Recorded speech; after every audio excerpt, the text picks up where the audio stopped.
प्यारे बच्चों, आज मैं आपको भारतेंद्र हरिश्चंद्र जी द्वारा रचित यमुना छवि शीर्षक को पढ़ाने जा रहा हूँ। इसे आप लोग ध्यानपूर्वक से सुनिए।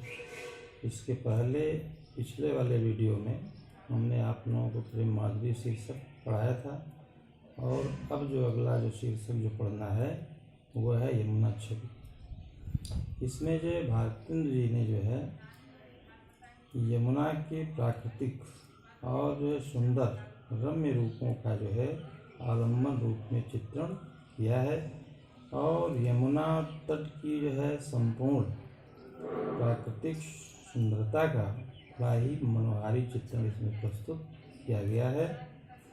और यमुना के जल में जब चंद्रमा का जब प्रतिबिंब जब पड़ता है तो उस समय यमुना के जल में होने वाली सुंदरता का भी बड़ा ही मार्मिक और जो है मनोमुग्धकारी चित्रण इसमें प्रस्तुत किया गया है।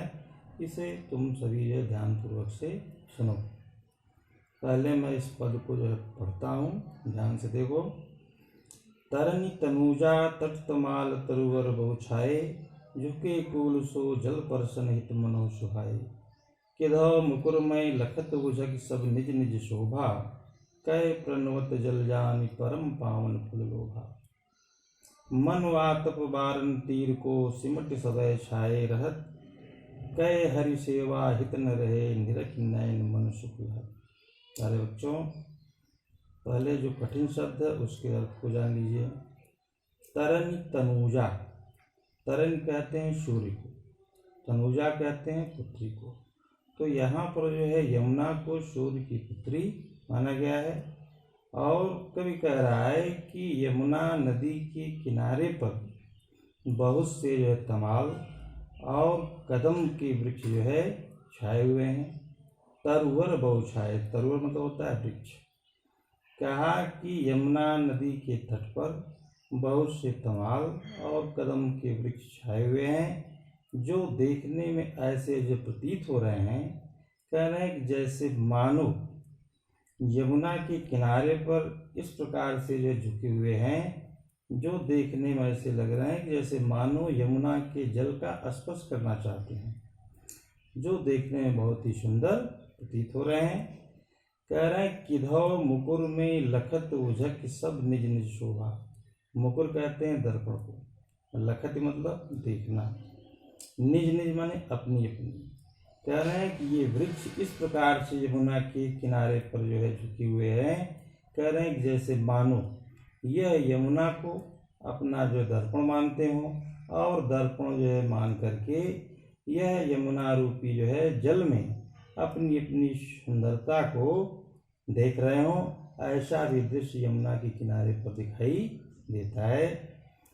कह रहे हैं कै प्रणवत जल जान परम पावन फल लोभा। प्रणवत माने होता है पवित्र। कह रहे हैं कि या तो ये वृक्ष जो है यमुना के जल को अत्यधिक पवित्र मानते हैं, और पवित्र जो है मान करके ये अपने जीवन को सफल बनाने के लोभ में यह झुके हुए हैं। ऐसा भी जो है यमुना के तट पर जो है इन वृक्षों की सुंदरता जो दिखाई दे रही है, जो देखने में बहुत ही सुंदर प्रतीत हो रहा है। मन आतप वारन तीर को सिमट सदै छाए रहत। कवि कह रहा है कि ये वृक्ष या तो ऐसे जो है प्रतीत हो रहे हैं, कह रहे हैं जैसे मानो यह बहुत अधिक तीव्र गर्मी से व्याकुल होकर के धूप के कारण जो है सब एक स्थान पर सिमट करके इकट्ठे होकर के यमुना के किनारे पर छाए हुए हैं। ऐसा भी दृश्य यमुना के किनारे दिखाई दे रहा है। कै हरि सेवा हित न रहे। कह रहे हैं कि या तो यह जो है वृक्ष ये मान रहे हैं कि भगवान श्री कृष्ण इसी यमुना के जल में ही निवास करते हों, और वो भगवान श्री कृष्ण की जो है सेवा के लिए वह जो है भगवान कृष्ण के आशीर्वाद को जो प्राप्त करने के लिए यह यमुना के जल का स्पर्श करना चाहते हों। ऐसा भी दृश्य जो दिखाई दे रहा है। कह रहे हैं जिस दृश्य को जो है देख करके मेरे नेत्र और मेरे मन बहुत सुख प्राप्त कर रहे हैं। दूसरा पद जो है देखिए, जिन पै जय छिन चंद जो तिरा का निशियावती, जल में मिलके न भयउ नीलो तान तनावती। होत मुकुरमय सबय तबय उज्ज्वल इक ओभा, तन मन नयन जुड़ात देख सुंदर सो शोभा। सो को कवि जो छवि कह सके ताछन जमुना नीर की, मिल अवनि और अंबर रहत छवि इक सी नभ तीर की। इस पद में जो है कवि ने यमुना के जल के अंदर जब चंद्रमा का प्रतिबिंब जब पड़ता है तो उस समय जो होने वाली जो सुंदरता का वर्णन किया है। कह रहे हैं कि जिस क्षण यमुना के जल में चंद्रमा की पूर्ण चांदनी रात में जब चंद्रमा का जो प्रतिबिंब उसकी छाया इस यमुना के जल में मिलती है तो चंद्रमा ऐसा जब प्रतीत होता है, कह रहे हैं कि जैसे मानो जल में मिल के नभ अवनी लो। नभ माने आकाश, अवनी माने पृथ्वी। कह रहे हैं कि वह चंद्रमा ऐसा प्रतीत हो रहा है, कह रहे हैं जैसे मानो पृथ्वी से लेकर के आकाश तक एक बहुत ही सुंदर चमकता हुआ जो शामियाना लगा हुआ हो, जो देखने में बहुत ही सुंदर प्रतीत हो रहा है। होत मुकुरमय सबय तबय उज्ज्वल इक ओभा। कह रहे हैं उस समय मुकुरमय माने दर्पण के समान। कह रहे हैं उस समय जो है संसार की सारी वस्तुएं जो है मुकुरमय माने दर्पण के समान उज्ज्वल एक प्रकार की सुंदरता पूरे पृथ्वी पर जो है छाई हुई दिखाई देने लगती है। कह रहे हैं जिस सुंदरता को जो देख करके हमारा शरीर हमारा मन बहुत सुख प्राप्त करता है।